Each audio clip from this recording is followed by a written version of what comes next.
Já está na linha conosco o superintendente do DENIT, Eric Moura. Bom dia, seja bem-vindo. Bom dia a todos. Ricardo, Paulo, Diene e todos os ouvintes. Sou Eric Moura, diretor de infraestrutura aquaviária do DENIT, de Brasília, mas eu vim aqui no estado para a gente noticiar algumas ações e estamos à disposição aí para os esclarecimentos aí junto à sua audiência. A gente tem atualizações sobre a situação das dragagens. Já fechou a licitação? Já foi feita? Já está em andamento? Ou tem previsão de iniciar as dragagens aqui no estado? Vamos lá. É bom para a gente deixar esclarecido, que nós temos aí essa determinação do governo federal. A gente está atuando forte desde a época da emergência do ano passado, uma orientação aí do governo federal, via bancada federal, em especial aí o senador Eduardo Braga. A gente tem feito uma ação no estado quanto a isso. Logo que terminou o contrato emergencial, a gente já lançou o procedimento do contrato de licitação regular. A gente sabia que estava essa questão toda envolvida, só que o processo burocrático realmente demora. A gente já tem vias de assinar Manaus e Taquatiara, é um trecho de um contrato aí envolvendo em torno de 100 milhões de reais. A empresa vai ficar 5 anos no trecho, ou seja, onde aparecer problema de assoreamento, a empresa vai dragar, ou seja, a gente não precisa mais ficar nesse sobressalto. É o primeiro modelo que a gente está colocando aí no governo federal, atendendo o estado do Amazonas, E os outros trechos a gente está indo na sequência. Então, a gente acredita que a ordem de serviço seja dada na semana que vem e a gente tem que acionar a empresa, ver em quanto tempo ela já vai chegar para poder atuar aí nesse trecho de Manaus e Taquatiara. E a gente tem alguma atualização sobre os trechos no Rio Madeira? Então, o Rio Madeira, de Porto Velho a Manicoré, já está sendo feito, ele está em andamento. Esse contrato já estava em vigor, é um modelo ainda antigo, mas ele está sendo efetivo. A gente está com a campanha em andamento, já está sendo dragado. O que a gente percebeu é que há um trecho entre Manicoré e a Foz que precisa ser tratado, e a gente vai fazer uma licitação a partir desse ano também para cuidar desse outro trecho. Mas como a gente está com um contrato ativo ainda no modelo antigo no Madeira, a gente já está atuando no Rio Madeira. Superintendente, bom dia. Ricardo por aqui. Que a assessoria, a produção tinha passado errado aqui o nome. Ele é diretor de infraestrutura aquaviária do DENIT. É o Eric Moura, não é isso, diretor? Correto? Não, sem problema. Vamos lá. É importante a gente esclarecer o melhor aí para a população, sem problema. É isso, perfeito. Eric, você poderia falar mais sobre a autorização da circulação de veículos? Até esse ponto foi muito questionado na Assembleia, o órgão acabou mudando essa medida, até para explicar para a população a importância dessa medida e também a mudança também de compreensão com relação a ela. Então, essa pauta aí é com o superintendente do Estado, o Orlando Fanaia, a parte rodoviária, entendeu? Então, a gente geralmente tem essa divisão lá na diretoria, na estrutura do DENIT. Eu cuido da parte hidroviária, mas é importante que eu sei que ele está em ação. Ele esteve em Brasília ontem, está voltando para o Estado hoje, e aí eu creio que ele possa dar mais notícias aí o mais breve possível, hoje ainda, se vocês entrarem em contato, para poder esclarecer para a população qual é o procedimento que vai ser adotado aí em relação a essa questão aí que foi levantada. Perfeito, diretor. Tem alguma atualização de informações sobre aquela necessidade que a gente tinha tratado aqui na entrevista anterior, de antecipação dessas dragagens? Tem alguma possibilidade, considerando a situação atual?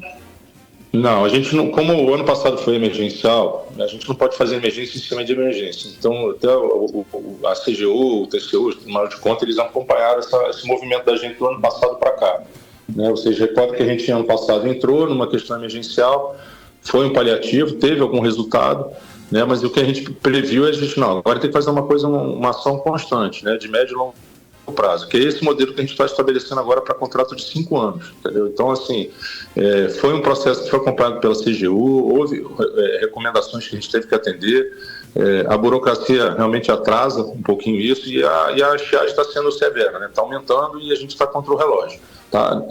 Medidas para antecipar a gente não tem, a não ser seguir o que está previsto na lei de licitações. Então, assim, uma vez dada a ordem de serviço, a empresa vai mobilizar o mais rápido possível. A gente tem uma dificuldade, além disso tudo, é que na região não existem dragas. É uma coisa que o país deixou de ser, nunca pensou na região. Entendeu? Então, agora o governo federal está tendo essa ação. para deixar um legado para o Estado. A partir de agora a gente vai ter um contrato, ou seja, a gente não vai ter que fazer mais essa correria. Vai até incentivar a questão da indústria naval, de produzir drag, empurradores, equipamentos, gerar emprego, ou seja, vai ser muito importante para a região, já que os empresários vão ter aí contratos para 5 anos. Mas o senhor acredita que vão ser produzidas aqui mesmo ou vão ser trazidas de outros lugares? Nesse momento a gente tem fora, né? Não tem nada aí na região. Tanto é que ano passado, na emergência, a gente teve que procurar dragas que estavam distantes, né? Os mais diversos lugares, né? Ou lá na região do Rio Madeira, né? Mas assim, ou no Pará. Mas o país investe em draga no sul do país, né? Por causa da questão portuária. Então, tradicionalmente, as dragas maiores de maior esporte ficam no litoral. E isso, para trazer do litoral para cá, é uma longa jornada. Mas mesmo assim a gente está com a perspectiva de que isso gere justamente essa obrigação da empresa estar lá, né? Dela poder investir, em vez de ficar tendo que trazer draga do sul do país para poder fazer um trabalho tão importante aqui no estado do Amazonas. Havendo a necessidade de transportar do sul do país, por exemplo, quanto tempo leva para trazer uma draga para o Amazonas?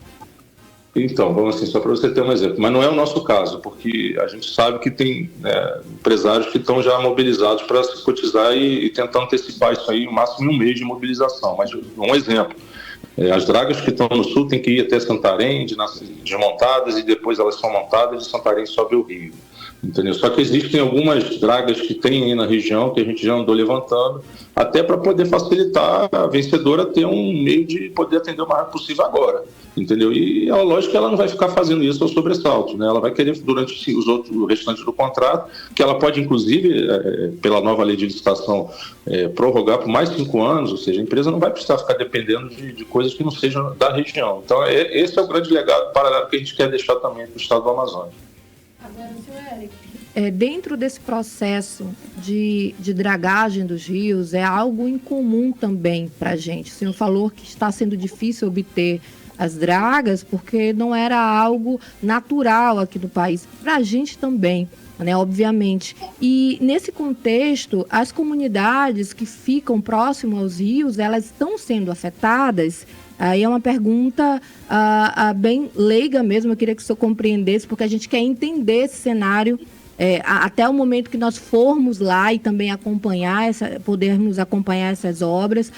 Outra questão, vai haver mudança, está havendo mudança no curso dos rios que habitualmente são usados pelas embarcações para fazerem a locomoção de passageiros e também cargas. Eles estão sendo avisados como isso está sendo levado para quem usa os rios como transporte diário. Certo. Não, é importante essa pergunta. Vamos falar pela questão do volume do rio, o que está acontecendo e tudo. E é por isso que desde o ano passado, com a questão emergencial, que a cobrança foi forte junto ao governo federal, mais uma vez a bancada federal representada aí pelos senadores, especialmente o senador Eduardo Braga, que a gente tivesse essa sensibilidade de pensar numa coisa de longo prazo. Você está percebendo que aqui, eu estou falando aqui porque eu realmente estou aqui no estado do Amazonas hoje, porque eu fui em Itacoatiara ontem. A gente está com esse sofrimento da seca, no sul teve a questão das enchentes, então o país está vivendo, né, o Brasil está vivendo uma mudança climática, né? Então isso já é uma realidade que todos nós, como seres humanos, ou como pessoas, ou como governo, a gente tem que pensar. Então, o que eu vejo da parte do governo federal é essa sensibilidade junto à Casa Civil, que a gente pudesse já trabalhar com esse tipo de planejamento. E essa ação que a gente vai inaugurar agora, nesse mês agora, já é um ato de que vai deixar o seu legado. Porque a gente acha, o Amazonas águas intermináveis, rios caudalosos, tudo, sempre se pensou assim. Então a gente não teve essa sensibilidade no passado recente, nos últimos 4 anos, os sinais da natureza já estavam sendo dados, e o que a gente recebeu ano passado foi um grande desafio que vai se permanecer. A gente tem que estar pronto para cumprir esse desafio aí de superar essas questões. As populações ficam isoladas, a gente está percebendo isso. E, inclusive, a gente tem um outro programa que a gente está desenvolvendo internamente, que é para justamente cuidar daqueles nossos postos que o DENIT administra e opera no interior do estado, de toda a região norte, em que a gente tem problemas de postos que ficam isolados, né? Então, ou seja, isso já está afetando lugares que a gente está isolando a população. Então, já tem um programa nosso que a gente está gestado, porque a gente quer desafogar essa questão do desabastecimento agora, que é esse trecho de Manaus-Taquatiara, de Coari-Codajás, e a gente vai ter um cuidado especial para os nossos postos aí no interior do estado, para que também tenha um sistema de dragagem, um canal de navegação mínimo, para que a gente possa não deixar as populações ficarem isoladas. E essa questão ampla do clima, a gente tem que ser coordenado pelo governo federal lá na Casa Civil, e isso está sendo feito atualmente. Esse programa ele já tem data, já tem prazo, de uma previsão dele iniciar, dele ser lançado, diretor? Sim, a gente quer lançar esse ano o programa em si, a concepção dele está sendo já encerrada, e a gente quer lançar a licitação já para o ano que vem, porque a gente está lutando pelos recursos para o ano que vem. Até, mais uma vez, a gente repara ninguém nunca pensou nisso, é uma nova realidade do país, tanto as enchentes no sul, quanto aqui a estiagem na região norte. Então, isso é uma coisa que é uma virada de chave que a gente está passando, essa transição. E a gente já está lutando para esse orçamento do ano que vem ser compatível não só com essas dragagens que a gente está fazendo dos rios mesmo, dos locais grandes, como em relação a pontuais em cidades que ficam isoladas com nossos portos, aí, que na estiagem eles ficam sentados, né, no fundo, né, porque não tem água. Mas é um programa de estruturação dos portos para esse período da estiagem especificamente, ou é um programa geral para a estruturação dos portos? Não, a gente tem aquela construção dos portos, né, no interior, isso é administrado e operado pelo DENIT. A gente quer fazer um programa similar com esse dos canais que a gente está fazendo agora. A gente está fazendo de trechos agora, Manaus e Taquatiara, Coari e Codajás, entendeu? Então a gente quer fazer nesses portos, nas localidades. É um programa para mim para 5 anos. Uma vez que a empresa ganha, ela vai se planejar para que ela fique lá, que ela vá começando já a preparar o canal, para que na época da estiagem a população não fique isolada. Já se desenha um canal, a gente encaminha alguma solução para que evite que o porto fique do jeito que fica em algumas situações aí que a gente poderia se antecipar agora com esse programa que a gente quer lançar para o ano que vem. Perfeito, diretor. Muito obrigada pelas informações. Desculpa aí ser acionado de última hora, né, por causa das questões que tivemos hoje aqui no jornal. Mas o canal está sempre aberto aqui para o senhor trazer atualizações sobre essa situação, sobre o trabalho do DENIT aqui no interior do estado, principalmente em relação às dragagens, viu, diretor? Muito obrigada pela sua participação. Um excelente dia. Seja sempre bem-vindo aqui no Band News Amazônia. Tá bom, muito obrigado a todos. Tá? Todo mês aqui, semana que vem de novo estarei em Parintins para verificar outras questões. Nós estamos fazendo lá testes lá para boias de fundeio lá para cruzeiros, lá em Parintins. Ou seja, a gente está tendo várias ações no estado e sempre prazer, se precisar, a gente está à disposição aqui para qualquer esclarecimento aqui. De olho no festival já, né, diretor? Já, estamos vendo. Essa surpresa aí, se Deus quiser, dando certo, a gente já vai falar com a praticagem, com a Marinha, tá? Que vai ser uma reunião boa, produtiva na semana que vem. A gente vai estar lá em Parintins para começar esse planejamento. Legal.